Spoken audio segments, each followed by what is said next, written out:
our light. We could be fighting for what's right, or we could be falling to pieces. Under the bridge of fire burns, somewhere the pages start to turn, and somebody whispers, I need this. I will do anything just to make you see. Don't apologize for what's in your dreams. Maybe this time will be different. It's only us. It's only us. It's only us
wearing courage like a second skin.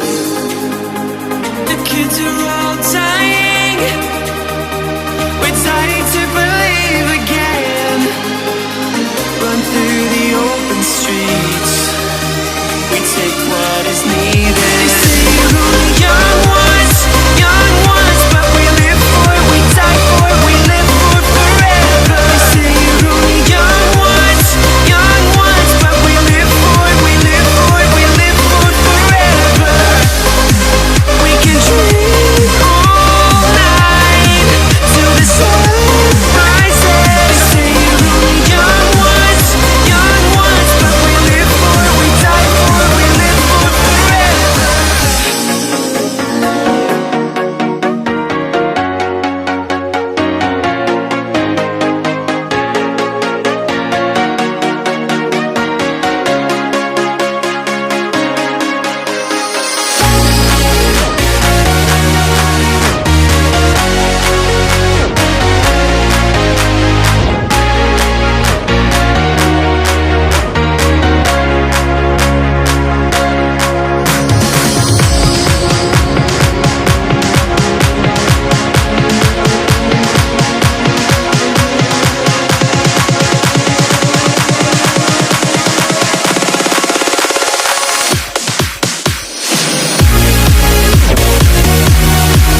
Alright guys, so if you've reached this step, this is absolutely amazing.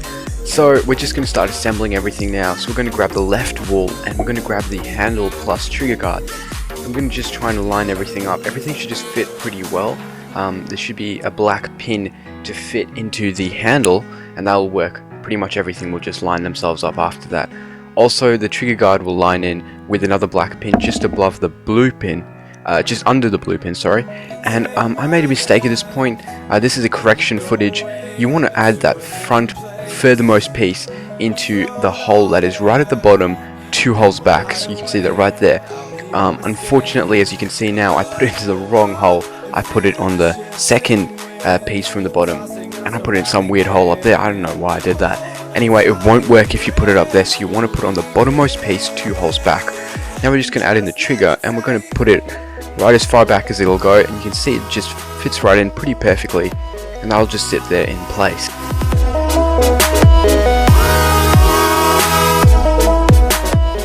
Alrighty guys, so now we're going to take on the bullet rail, and we're just going to add that onto the gun. It's pretty self-explanatory, it fits right into place, and you can see there's 2 little notches where those yellow pieces will simply slide through, and then it'll just plug into play. And you can see the yellow pieces should be at an angle slightly backwards. That's pretty important, just make sure that's working, and then that'll be pretty much fine. I'm going to add the last black piece, and you can see that pretty much fills everything out. And now we're ready to take the rubber band and add tension to the trigger, and there you go. Make sure you add the tension now before adding on the other wall. It's really a bit tricky to do that. So now we're going to take the other wall and we're just going to simply add it on top. And you can see that's going to sit right into place just like that. And once we're finished with this, we're going to take the 2 bow arms and we're going to add them in. You can see this tension on the trigger now, everything's working. Make sure everything's working before you add these bow arms, because it's kind of tricky to work around with bow arms lifting the gun in awkward positions. Now we're just going to open up the gun a little bit. You can see because the bow arms won't fit in. Now you should shove the bow arms 2 studs in. Make sure they're 2 studs in, and then you can go on the second one. 2 studs in just to make it more solid. If it's 1 stud in, you can have problems with the rubber band breaking the gun apart. Now we're just going to take this locking joint. This joint is actually really important. It's a really odd shaped joint, but it fits perfectly into the front, and it's a bit tricky to get in, but you'll notice once you put it in, everything's a bit stronger, and everything will seem a lot tighter and tougher. So now once we're finished that, we can add on this front folding stand. You can see it looks a bit like a person right now. So it's pretty simple. Just take there's 2 front holes at the front of the gun, and you can just take this folding stock with the 2 small pieces, and they will just simply sit into those holes. And you can see you just have to open them up a little bit, and then they'll simply fit into place perfectly like that. Now we can just take those the blue piece, my bad, and just fold it over the top and just plug it in, and you can see it's perfect now. And if you want to fold the stock out, the handle out, you just pull it out and push it up, and it'll get stuck into the gun, and then simply fold it back down and it'll get folded into place, and that's perfect the way it is. Also, there's a little stud there, so it'll connect into it and then it'll be stuck into place. Now we're going to work on the back stock. This was really tricky guys, so I'm really apologize if you're getting stuck in any points. Comment down below if you're having any trouble, and I'll help you out best I can. You can see that I'm just adding in these 2 pieces over here, and then there's the 2 bottom pieces which we're going to attach underneath, and you can add in pretty much just copy what I'm doing in the video right now, and it'll be perfect. So then, now we're finished with that, you can see this is how it operates. You simply pull it out and then push in that red pin, and it gets locked into place perfectly. And if you want to unfold it, you just pull out the red pin and it comes right back out of place, just like that. So now we're going to work on the sights. The sights were actually really tricky to build guys in this video, and so I apologize if you weren't able to build any of them, but you definitely want to build something to go on the back there.